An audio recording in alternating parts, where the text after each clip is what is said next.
بسم اللہ الرحمن الرحیم۔ ناظرین اکرام السلام علیکم ورحمۃ اللہ وبرکاتہ۔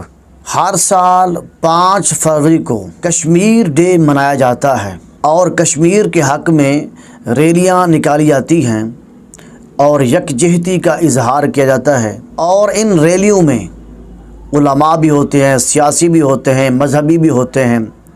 تاجر حضرات بھی ہوتے ہیں، اور ان ریلیوں میں ہر ایک شخص اپنا اظہار خیال کرتا ہے۔ میرا سوال ہے تمام دنیا کے مسلمان ممالک کے سربراہان سے، اور بالخصوص پاکستان کے مسلم قوم اور مسلمانوں کے سربراہان، ان تمام سے میرا سوال ہے، کیا 5 فروری کو کشمیر ڈے منانے سے کشمیر کے جو حقوق ہیں کیا وہ حقوق ادا ہو جاتے ہیں؟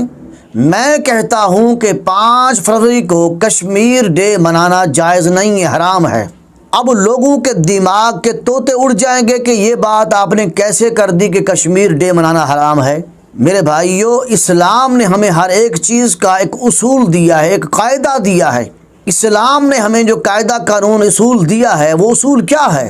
مثال کے طور پر ایک شخص کے کپڑے پلید ہو گئے ہیں، کپڑے ناپاک ہو گئے ہیں، یا کپڑے گرد آلود ہو گئے ہیں،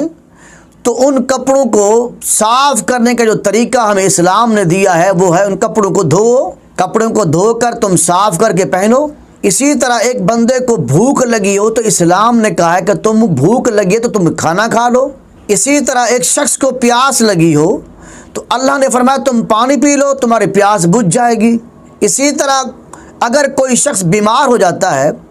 تو اس کی بیماری کا علاج بھی قرآن مجید میں ہے، تو اس کے لیے بھی ہمیں ایک اصول ملا ہے اللہ کے نبی صلی اللہ علیہ وسلم سے کہ جب تم بیمار ہو جاؤ تو اس بیماری کا علاج کرو، تم دوائی کھاؤ، اللہ تمہیں شفا دے گا۔ علی ھذا القیاس اللہ اور اس کے رسول صلی اللہ علیہ وسلم نے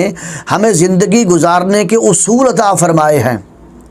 کہ جب بھوک لگے تو کھانا کھاؤ، جب پیاس لگے تو پانی پیو، جب نماز کا وقت ہو تو پھر نماز پڑھو۔ تو میرا ان لوگوں سے سوال ہے جو 5 فروری کو کشمیر ڈے منا کر بڑی ریلیاں، احتجاج، جلسے جلوس کر کے کشمیر کے حق میں بیانات دے کر، بھارت کو گالیاں دے کر اس طرح کی پھر محفلیں ختم کر کے چلے آتے ہیں، میرا ان سے سوال ہے کہ آپ کو جب بھوک لگے تو احتجاج کرو، آپ کو جب پیاس لگے تو احتجاج کرو، آپ کو جب بیماری لگ جائے تو پھر بھی احتجاج کرو تاکہ تمہاری بیماری ختم ہو جائے۔ تمہارے احتجاج کرنے سے تمہاری جب بیماری ختم نہیں ہو سکتی، تمہارے احتجاج کرنے سے تمہاری بھوک اور پیاس نہیں مٹ سکتی، تو یاد رکھ لے احتجاج کرنے، جلسے جلوس کرنے سے، کشمیر ڈے منانے سے مسلمانوں کو امن اور سکون نہیں مل سکتا، کشمیر آزاد نہیں ہو سکتا۔ اب دیکھیں قرآن مجید میں اللہ رب العالمین نے کھانے کا بھی ذکر کیا ہے، پینے کا بھی ذکر کیا ہے کہ جب تمہیں بھوک لگے تم کھانا کھا لو، جب پیاس لگے تو پانی پی لو۔ اللہ رب العالمین نے قرآن مجید میں نماز کا بھی حکم فرمایا ہے کہ تم پر نماز فرض ہے،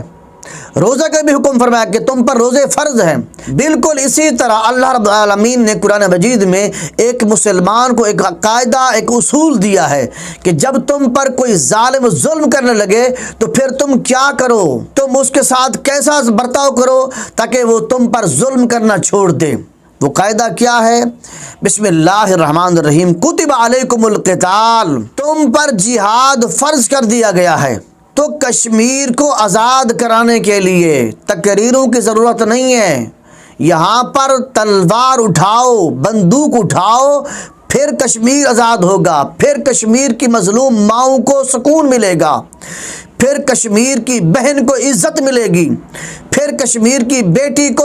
پردہ بھی ملے گا، عزت بھی ملے گی، اس کی حرمت بھی بچے گی۔ تو قرآن مجید کی اس آیت سے معلوم ہو گیا کہ جہاد کرنے سے ہی عزت ملتی ہے،